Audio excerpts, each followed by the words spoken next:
Go back MLA కాల యాదయ్య కాంగ్రెస్ లో చేరడం నిరసిస్తూ వికారాబాద్ జిల్లా నవపేట మండల కేంద్రంలోని నిరాహార దీక్ష కూర్చున్న కాంగ్రెస్ పార్టీ కార్యకర్తలు యాదయ్య కాంగ్రెస్ పార్టీలో చేరడం కాంగ్రెస్ పార్టీ కార్యకర్తల మనోభావాలను దెబ్బతీసే విధంగా ఉందని యాదయ్య కాంగ్రెస్ పార్టీ కార్యకర్తలపై కేసులు పెట్టించాడు. రాష్ట్రంలో కాంగ్రెస్ పార్టీ ఎక్కడ ఉంది అని చెప్పిన కాల యాదయ్య కాంగ్రెస్ లో చేరడం హాస్యాస్పదం. గత 10 సంవత్సరాల నుంచి మేము కాంగ్రెస్ పార్టీ జెండా మోసి ఉన్న పరిస్థితిలో అధికారం రాగానే మిగతా ముందున్న యాదయ్య గారు ఆ 10 ఏళ్ళు మిగతా కాంగ్రెస్ వాళ్ళని మొత్తం చిత్రహింసలు పెట్టి ఈరోజు కాంగ్రెస్ పార్టీలో రానికి సిగ్గుండాలి.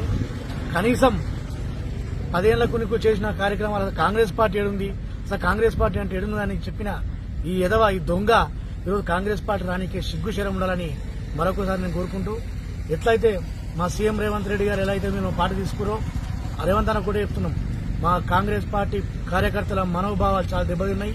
ఒక్కొక్కరి మీద 10, 20, 100 కేసులున్నాయి. దమ్ము ధైర్యం ఉంటే నువ్వు 10 ఏళ్ల పాటు వేరే పార్టీలు ఉండే అధికారం కోసం కొట్లాడాలే గాని మళ్ళా ఇదే పార్టీకి సిగ్గు లేకుండా పార్టీలోకి వచ్చుడు ఈ సిగ్గు లేనితనం ఇది. ఒక్కసారి నువ్వు ఆలోచన చేసి నీవు వేరే పార్టీలకు నీ పార్టీకి నువ్వు పోవాలని చెప్పి కోరుకుంటూ. ప్రధాన కారణం ఏముండొచ్చు అనుకుంటున్నాను?